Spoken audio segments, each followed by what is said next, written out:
Fevralın 29-da Bakı şəhəri Qaradağ rayonu sağlamlıq imkanları məhdud uşaqlar üçün 9 nömrəli xüsusi internat məktəbinin əsaslı təmirdən sonra açılış mərasimi keçirilib.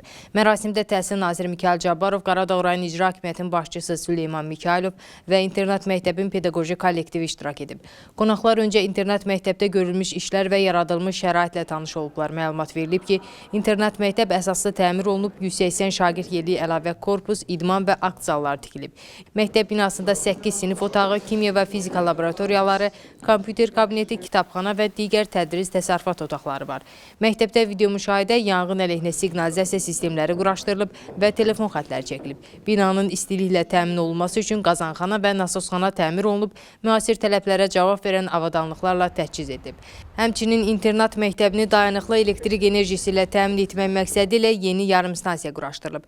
Sonda internat məktəbinin direktoru xanım Qız Şükürova məktəbin pedaqoji kollektivi adından sağlamlıq imkanları məhdud uşaqlara göstərilən diqqət və qayğını yüksək qiymətləndirib, onların cəmiyyətə fəal inteqrasiyası üçün yaradılan şəraitə görə ölkə başçısına minnətdarlığını bildirib.